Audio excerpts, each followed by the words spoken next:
ci am ay barab yoo xamante ni Thiès daf ko loué ñooñu di fay ñooñu ñi ngi dugal ci dëkk bi at mu jot 13 975 000 francs dinañ ko dugal ci dëkk bi mais 13 millions yooyu sarax la sarax ñu toppatoo mbir moomu lañ war a fay ñu war ko fay Thiès lu mu néew néew Thiès waroon na cee gagné 426 millions 520 000 francs 400 millions xool leen 13 millions ba 400 millions ci ay boroomi alal ay sociétés yoo xamante ne ay milliards la ñuy def chiffre d'affaires lañu ko loué moo tax ma ciy wax nee naa nag pression bi bëri na ñu bëri nee ma bul wax ci lii ñii ay boroomi doole fii mais kenn mënuma tee wax ku dul suñu yàlla suñu borom. Sonatel dafa loué 1000 mètres carrés dañ ko loué 1000 mètres carrés Orange di fay 6000 francs le mètre carré par an soit 500 francs le mètre carré par an par mois soit 500 francs le mètre carré par mois jaaykatu jën bi sax boo ko loué woon dina la fay lu ëpp lool. Sonatel moomu di dugal di fay Thiès 6 millions par année 6 millions par année toog ci 1000 mètres carrés 1000 mètres carrés ca waroon nañoo dugal ci dëkk bi 40 millions lu mu néew néew par année waroon nañ ko fee dugal lu mu néew néew bu fekkoon li ñu waroon a fay nañ kon at mu jot ñoom ñi ngi def seeni chiffre d'affaires di yóbbu seeni dëkk bàyyi ñu ci ndóol bàyyi ñu ci ay jafe-jafe dama ni ce contrat là je veux m'adresser à Orange doit être renégocié et sera renégocié.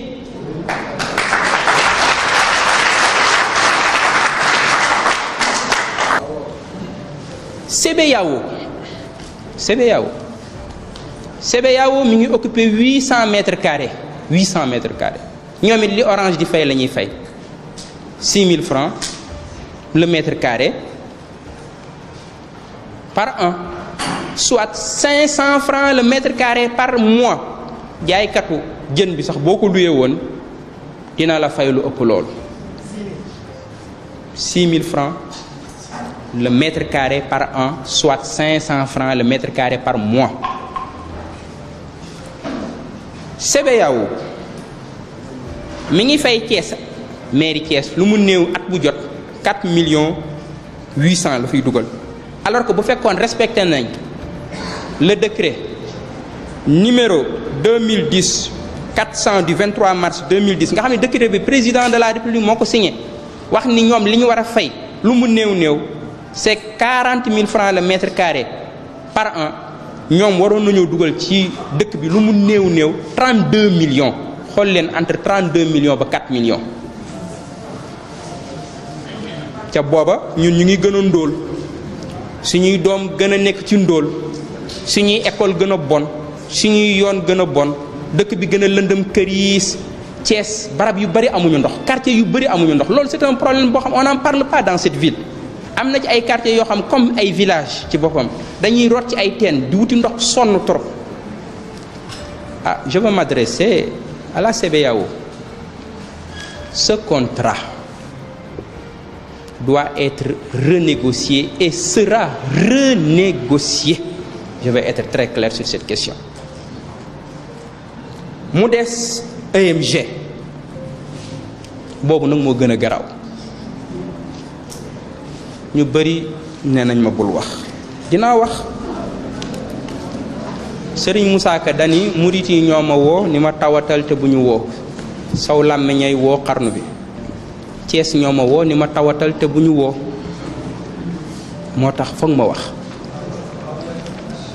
Je défendrai les intérêts de cette ville je ne peux pas me taire kenn nit mënu ma taxa noppi ku dul suñu borom. EMG depuis 2014 mi ngi occupé 1435 mètres carrés 1435 35 mètres carrés Mbaye Gueye EMG.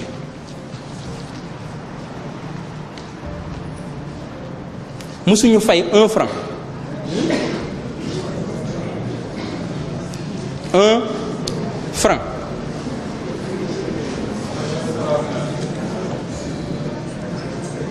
bind naa ko yóbbante nañ ci ñu fay li ñu amal Thiès parce que 8 ans yooyu dañ koy fay mënta ñàkk.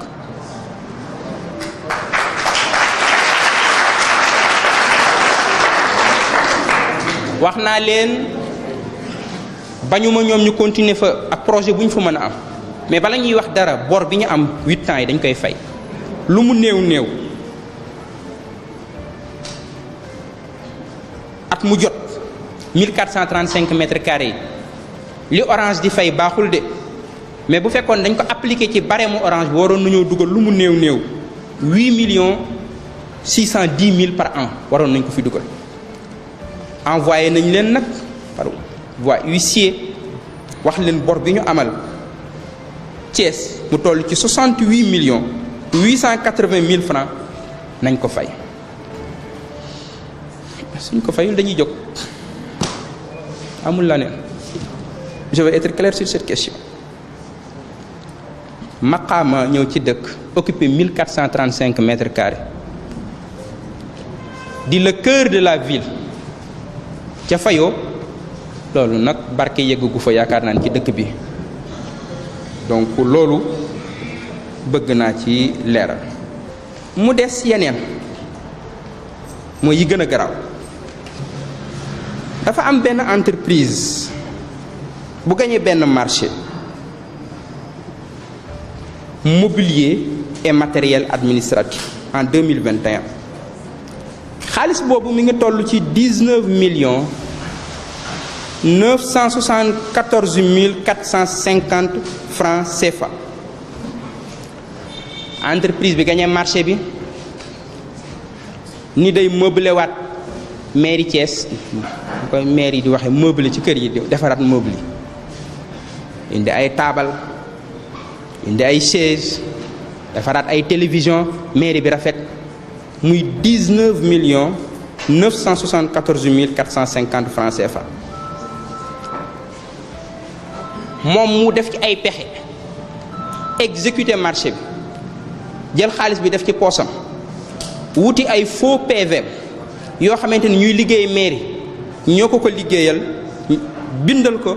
ni ko yow yaa gagné marché bi indi nga matériel bi installé nga matériel bi ci lépp ay kàcc la benn chaise bu gën a ndaw duggul mairie. dernier équipement bi am mairie c'était 2014 waaw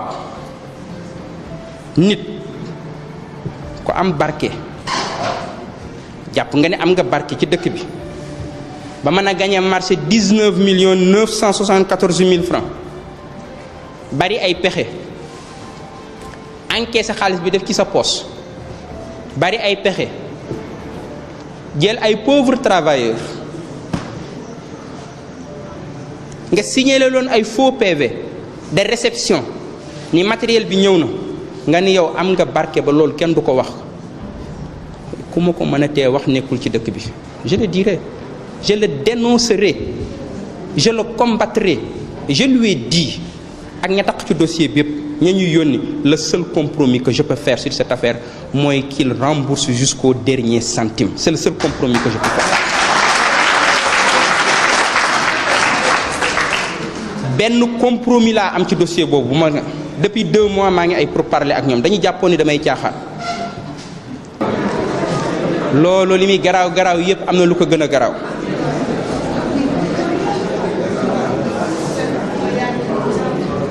li ko gën a garaaw xam ngeen lan la